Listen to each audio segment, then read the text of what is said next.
दोस्तों, अगर आप भी कार्स के शौकीन हैं और आपकी फेवरेट कार की लिस्ट में लैम्बोर्गिनी का नाम जरूर शामिल होगा।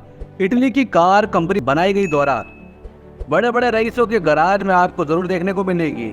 लैम्बोर्गिनी के बारे में हम और आप सब जानते ही हैं। ये स्पोर्ट्स कार जितनी शानदार है उसकी कीमत उतनी ही ज्यादा है, लेकिन बहुत कम लोग होंगे जो इस कार को बनाने वाले आदमी के अनोखे सफर को जानते होंगे। एक कैदी होने से लेके फरारी कंपनी के मालिक एनजो फरारी से बेइज्जती कराने के बाद इस शख्स ने साबित कर दिया कि अपनी बेइज्जती का जवाब अपनी सफलता से कैसे दिया जाता है। दोस्तों, हमारी आज की वीडियो काफी इंटरेस्टिंग होने वाली है, इसलिए वीडियो के एंड तक जरूर बने रहना। चलिए शुरू करते हैं। दोस्तों, हमारी स्टोरी की शुरुआत होती है 28 अप्रैल 1916 से, जहां इटली के एक शहर रोनाल्डो में फेरुच्चो लैम्बोर्गिनी नाम का एक बंदा रहता था। एक साधारण किसान परिवार से था। फेरुच्चो के माता पिता दोनों वाइन बनाने के लिए अंगूर की खेती करते थे, साथ ही अपने बेटे को भी अच्छी वाइन बनाने के लिए सिखाते रहते थे। फेरुच्चो अपने पिता की बात ध्यान से सुनते थे, लेकिन उन्हें तो खेती की काम में इंटरेस्ट ही नहीं था। उन्हें हमेशा से मैकेनिकल चीजों में ज्यादा इंटरेस्ट था। इसीलिए वो अपने खाली टाइम में खेती में इस्तेमाल होने वाले ट्रैक्टर और बाकी के उपकरणों को फिक्स करने का काम करते थे।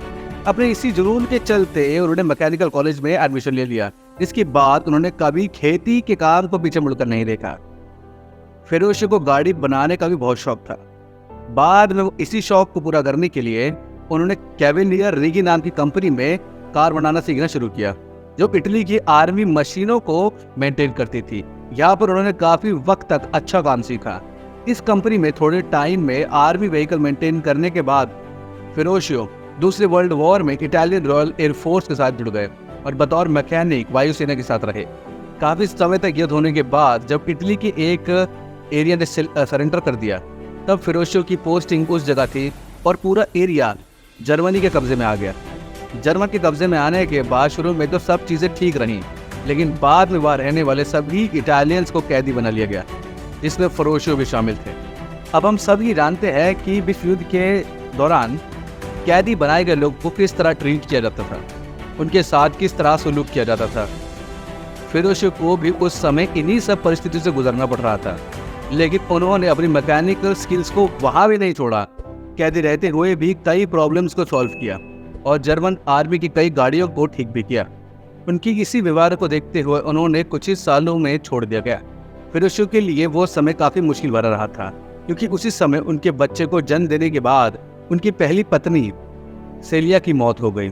इन चीज़ों से बाहर निकलने के बाद फेरुच्चो ने अपने आप को काम में बिजी कर लिया। उस समय फेरुच्चो लॉरीज, ट्रैक्टर्स और वॉर से पहले की गाड़ियों को फिक्स करने का काम करते थे। लेकिन एक दिन अचानक से उनके पास उनके पिता का खत आया और उसमें उन्होंने कहा कि उन्हें अपने खेतों के लिए ट्रैक्टर की ज़रूरत है, क्योंकि वर्ल्ड वॉर में तबाही की वजह से पहले ही काफ़ी नुकसान हो चुका था और अब उनके पिता इन चीज़ों से बाहर आने के लिए खेती में ध्यान देना चाहते थे। फेरुच्चो के पिता के इस खत ने उनकी सारी जिंदगी बदल के रख दी, क्योंकि यहाँ से फेरुच्चो को आइडिया आया कि कैसे वो एग्रीकल्चर में इस्तेमाल होने वाली मशीनों को बनाकर लोगों की मदद के साथ साथ खुद का बिजनेस भी स्टार्ट कर सकते हैं। लेकिन इसे शुरू करना इतना भी आसान नहीं था दोस्तों, क्योंकि इसे स्टार्ट करने के लिए उन्हें बेस्ट इक्विपमेंट की जरूरत थी।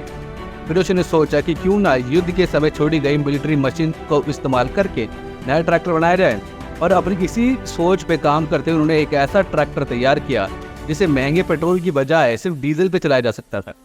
धीरे धीरे काम करते हुए फेरुच्चो ने अपनी खुद की कंपनी लैम्बोर्गिनी ट्रैक्टरी खोली। धीरे धीरे बिजनेस रफ्तार पकड़ने लग गया, इसलिए अब उन्हें अपना प्रोडक्शन बढ़ाने के लिए जगह के साथ साथ बाकी चीज़ों की भी जरूरत पड़ी। अपने बेटे की मेहनत को देखते हुए फेरुच्चो के पिता ने अपनी सारी प्रॉपर्टी बेचकर उन्हें पैसे दिए, जिसका इस्तेमाल वो अपने बिजनेस को आगे बढ़ाने के लिए कर सकते थे। फेरुच्चो वक्त और हालात को अच्छे से समझते थे और सब चीज़ों को नॉर्मल करने के लिए दिन रात मेहनत भी करते थे। दोस्तों, ये तो आपने सुना ही होगा कि किसी भी काम में लगी मेहनत कभी खाली नहीं जाती। यही फेरुच्चो के साथ भी हुआ। उनकी मेहनत और लगन से कुछ ही समय में उनकी ट्रैक्टर बनाने की कंपनी पूरी इटली में फेमस हो गई। बिजनेस और भी अच्छा चलने लगा, जिससे बहुत पैसे भी आने लग गया। अब इसी पैसे को उन्होंने सबसे फेवरेट चीज को खरीदने के लिए इस्तेमाल किया, और वो थी कार।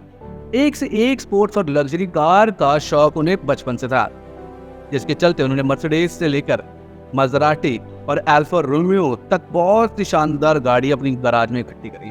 एक कंपनी की मालिक और बड़े बिजनेसमैन होने के बाद भी उन्होंने कभी अपनी मैकेनिकल स्किल्स को दिखाना पसंद नहीं किया, बल्कि कभी भी उनकी कार में खराबी होती तो वो खुद ही सॉल्व करते थे। इसके बाद उन्होंने अपनी गैराज में फरारी को शामिल करने का फैसला किया और उनका यही फैसला उनकी ज़िंदगी का टर्निंग पॉइंट बन गया। उनके इसी फैसले से लैम्बोर्गिनी गाड़ी की शुरुआत हुई। जब उन्होंने फरारी गाड़ी की फरारी 250 GT खरीदी तो उन्हें उस कार में सबसे ज़्यादा दिक्कत हुई। फरारी की उस कार में जो सबसे बड़ी दिक्कत थी वो थी क्लच। फिर उन्होंने जब उसे खोल के देखा तो वो हैरान रह गए, क्योंकि वही क्लच था जो वो अपने ट्रैक्टर में इस्तेमाल करते थे। और अपनी इसी शिकायत को लेके फिरोशियो फरारी के फाउंडर एंजो फरारी के पास पहुंचे।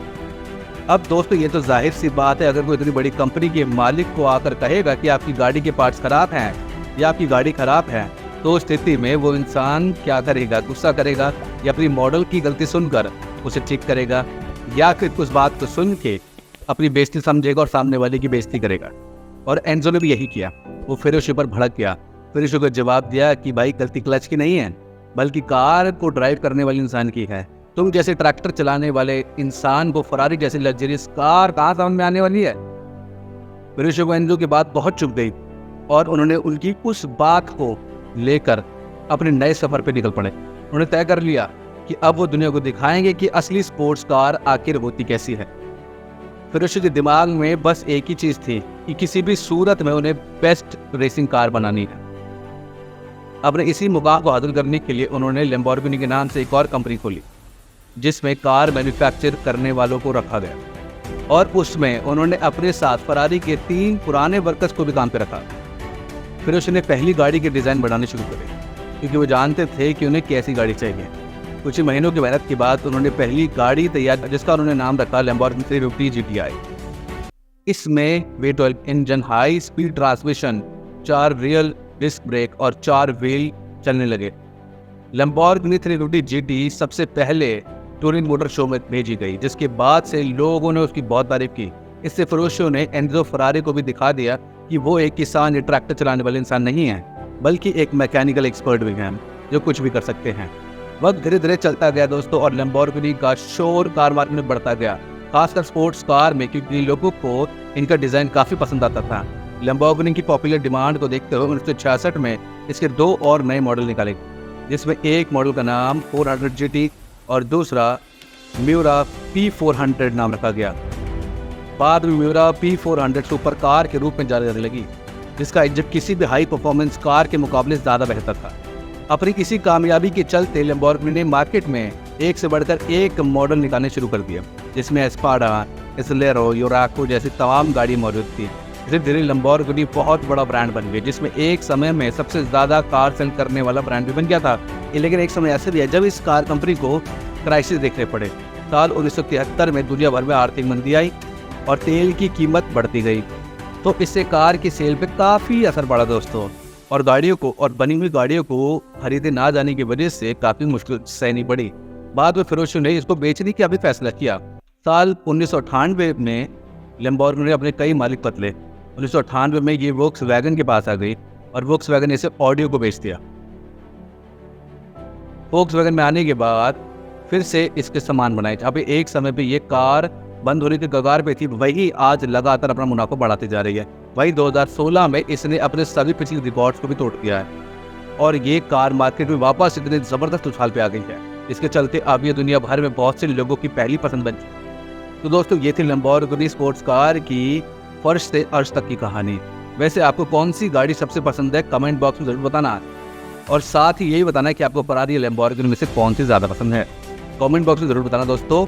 फिर मिलेंगे एक और नई वीडियो में, तब तक के लिए धन्यवाद। जय हिंद दोस्तों। इस वीडियो को ज़्यादा से ज़्यादा शेयर कीजिए अपने दोस्तों के साथ, फैमिली वालों के साथ, व्हाट्सएप ग्रुप्स के ऊपर, इंस्टाग्राम के ऊपर, ट्विटर के ऊपर, यूट्यूब के ऊपर, ताकि लोगों को भी ये स्टोरी मालूम पड़े। धन्यवाद दोस्तों।